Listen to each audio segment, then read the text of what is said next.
Hello दोस्तों, नमस्ते, प्रणाम। आप लोग कैसे हैं? आशा करता हूँ आप लोग अच्छे होंगे। आइए दोस्तों, आप लोगों के बीच में एक छठी गीत गा रहा हूँ। आप लोगों का अच्छा लगे तो लाइक कमेंट कीजिए, और जो भी हमारे चैनल पर नए लोग आ रहे हैं वो चैनल को सब्सक्राइब करिए। कोहिले पिया जवन सुनी न बतिया, जगमग करे जी गंगा जी के घटिया।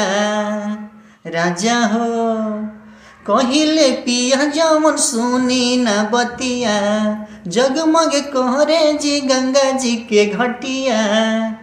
फल फल हरी से डलरी सजे वाला बा, फल फल हरी से डलरी सजे वाला बा। अली छठी माई हो माहौल बदले वाला बा, अली छठी माई हो माहौल बदले वाला बा। हेलो दोस्तों, गाना कैसे लगा? अच्छा लगा हो तो लाइक कमेंट कीजिए और हमारे वीडियो में बने दोस्तों। चढ़ते कार्तिका वह में आवह ताड़ी हो, सब कर मन हरसा वह ताड़ी हो। जगदीश पिया कोसिया भरावल जाई, घाट बैठी छठी माई के गोहरावल जाई। माई के चरण सारा दुनिया पूजे वाला बा, माई के चरण सारा दुनिया पूजे वाला बा। अली छठी माई हो माहौल बदले वाला बा, अली छठी माई हो माहौल बदले वाला बा।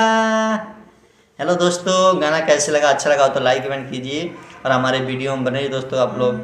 हरिहर फल फल हरिया हो, ले यह सुनो ये संवरिया हो।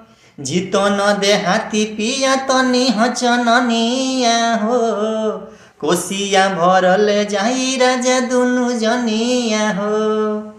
कहेले शंभुज के घर घर पूजे वाला बा, कहेले शंभुज के घर घर पूजे वाला बा। अली छठी माई हो माहौल बदले वाला बा, अली छठी माई हो माहौल बदले वाला बा। कहिले पिया जवन सुनी न बतिया, जगमग करे जी गंगा जी के घटिया।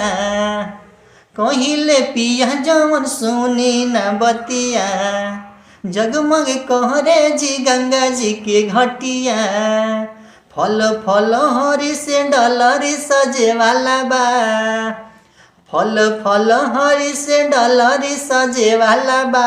अली छठी माई हो माहौल बदले वाला बा, अली छठी माई हो माहौल बदले वाला बा। हेलो दोस्तों, आप लोगों को थोड़ा सा भी गाना अच्छा लगा हो तो लाइक कमेंट कीजिए और हमारे चैनल को सब्सक्राइब कीजिए।